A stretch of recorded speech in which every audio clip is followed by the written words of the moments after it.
Was I crazy to get into real estate? Because y'all, for the world who doesn't know, I actually have very humble beginnings. And I feel like it was a lifetime ago when I decided that I was going to jump into real estate, but I'll never forget where I was when that decision was made, because I was in a good job. I had a good company, and I really felt like I was a part of the whole team with Bird's Hospitality. I mean, they had the Hampton, the Fairfield, and the Best Western here at Russellville. And from my decade of working with this family, I felt like I was an intricate part of the business operations. So making the decision to go do something else was so tough, but I was kind of at a point of my life where unless they gave me one of the hotels, I always kind of felt like I needed more in life. And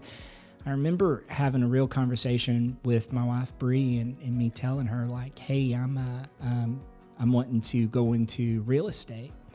And that is scary inside of itself, because my kids were, well, they were alive, and we had a house, we had cars, we had the standard things that everybody would expect the world to have.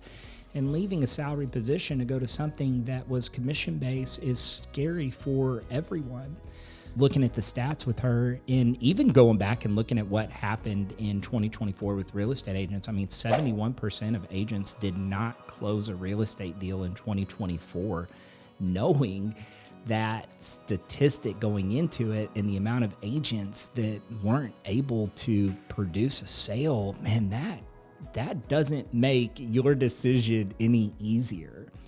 So putting together a plan is something that I first set out to do. And it started with registering to take a class on December 3rd to become a licensed real estate agent. And I'll never forget the day that everything came back and I could tell the world that I could officially buy or sell somebody a home. And that date was March 27th. This day came to me because of the hard work getting there. And I was so focused on what I needed to do to get licensed to sell a home. And during that time, I had spent so much time realizing when I get to the goal and I could tell somebody I'm a real estate agent, what am I going to do with that? And I could not tell you the amount of hours I spent listening to podcasts, reading audiobooks about real estate, creating business plans for something that I had never done before, and how that prepared me for when I was able to sell and represent clients on a home. And that was something that I just honestly never took lightly, because a home is somebody's greatest asset. It's their biggest investment. And I needed to make sure that if they were trusting me to help guide them, that I was going to be sharper, I was going to be more knowledgeable, and I was going to be more educated. And putting that collaborative effort together, I really feel helped me be a great connection for anybody that was looking to buy or sell, even in my very beginning. Now, I have learned 1,000 things along the way. And the one thing, that piece of advice that I kind of keep coming back to is Chris Abington, our principal broker. He had told me, at some point, you're going to have to take this leap of faith, and you're going to have to be in real estate full time. And fortunate enough for me, it was shortly after I could first tell somebody I was a licensed real estate agent to the time that I could be a real estate agent full time. And the knowledge that has came out of where I saw myself as a brand new agent to what I know today, the foundation that guided me there has not changed. I still have to read books. I still have to be educated on podcasts. I still have to continuously look for ways to be that representative to help people buy or sell a home.